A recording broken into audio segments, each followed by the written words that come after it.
Ah, le français. Parfois, un tout petit mot et hop, tout change. Quand est-ce qu'on doit dire son livre et quand est-ce qu'on doit dire le sien? C'est le genre de petite nuance qui peut rendre fou, pas vrai? Allez, aujourd'hui, on va démêler tout ça ensemble pour ne plus jamais hésiter. On a tous connu ce fameux moment d'hésitation. C'est son livre? Ou bien c'est le sien? On a l'impression que ça veut dire la même chose, hein? Eh bien en fait, pas du tout. La mécanique qui se cache derrière est complètement différente. Et c'est justement cette mécanique qu'on va décortiquer aujourd'hui. Alors, voilà notre plan de match. D'abord, on va regarder les deux grandes formes de possession. Ensuite, on zoome sur les adjectifs possessifs, ces fameux partenaires du nom. Après ça, on passe aux pronoms possessifs, ceux qui sont là pour remplacer les noms. On verra comment tout ça s'articule en pratique et on finira avec le point essentiel à retenir. C'est parti! On commence donc par la première partie, les deux formes de possession. On va voir tout de suite ce qui les différencie fondamentalement. Allez, on attaque la deuxième partie avec les adjectifs possessifs. On va comprendre pourquoi on les appelle les partenaires du nom. Alors, l'adjectif possessif, sa règle d'or, c'est quoi? C'est simple, il est super collant. Il ne peut jamais être tout seul.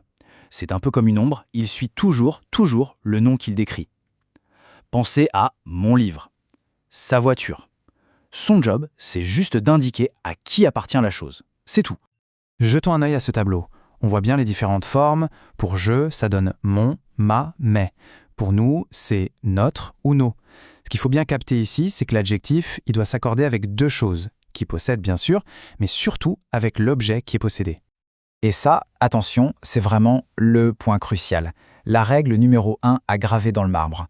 La forme de l'adjectif, mon, ma, sa, leur, etc., dépend uniquement du genre et du nom qui vient après.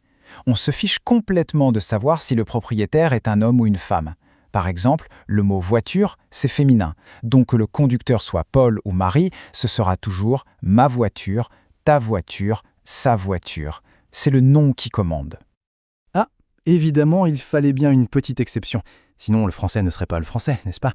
Alors, la question qui tue, qu'est-ce qui se passe quand on a un nom féminin, singulier, qui commence par une voyelle ou un H muet?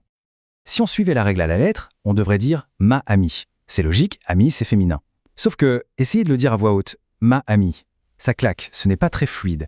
Eh bien, pour que ça sonne mieux, pour l'harmonie, le français a une astuce. On pique la forme masculine. Et hop, ça devient mon ami. C'est juste pour que ça glisse mieux à l'oreille. Et c'est pareil pour ton école ou son histoire. Voilà pour les adjectifs. Maintenant, on passe à la deuxième grande famille, les pronoms possessifs. Eux, leur boulot, c'est pas d'accompagner le nom, mais carrément de le remplacer. L'idée est super simple en fait. Un pronom possessif, c'est un peu comme un pack 2 en 1. Il prend l'adjectif, genre mon, et le nom, genre livre, et il les fusionne. Ça donne un seul mot. Au lieu de répéter « c'est mon livre », on peut dire « c'est le mien ». C'est plus court, c'est plus classe, et ça évite les répétitions. Bon, il y a quand même 2 ou 3 trucs à savoir sur eux. Déjà, le pronom, c'est un grand solitaire. Une fois qu'il a remplacé le nom, il ne veut plus voir personne d'autre après lui. Il se suffit à lui-même, et surtout, point hyper important, il a toujours un garde du corps, l'article. Le, la ou les. Il ne sort jamais sans son article. Et c'est super pratique parce que cet article, c'est lui qui nous rappelle le genre et le nombre du nom qui a disparu. Et si on regarde ce tableau, on voit bien cette structure partout. Le mien, la mienne, les miens, les miennes. On remarque qu'il y a plus de formes différentes que pour les adjectifs. Mais c'est logique, non? Comme le nom n'est plus là pour donner des indices, c'est le pronom qui doit tout faire. Il doit porter sur ses épaules toutes les infos, qui possède et quel est le genre et le nombre de l'objet. Alors là, attention, petit piège classique à l'écrit. Regardez bien la différence. L'adjectif « notre voiture »,« votre idée », pas d'accent.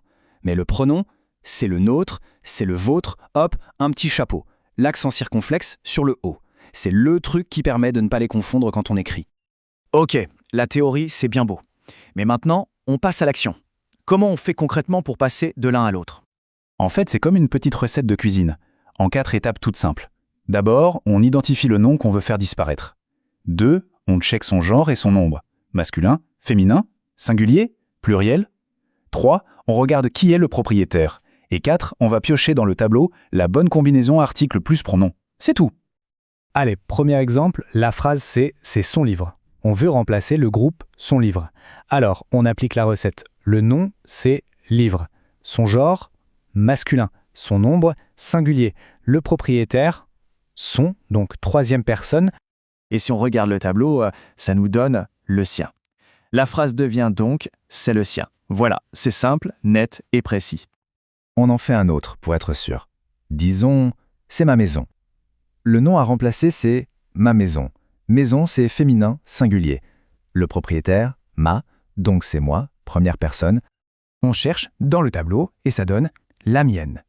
C'est la mienne, on voit bien comment l'article « la » et le pronom « mienne » s'accordent parfaitement avec « maison ». Ok, on arrive à la fin, c'est le moment de tout résumer. Si on devait garder une seule et unique idée de tout ça, ce serait celle-ci.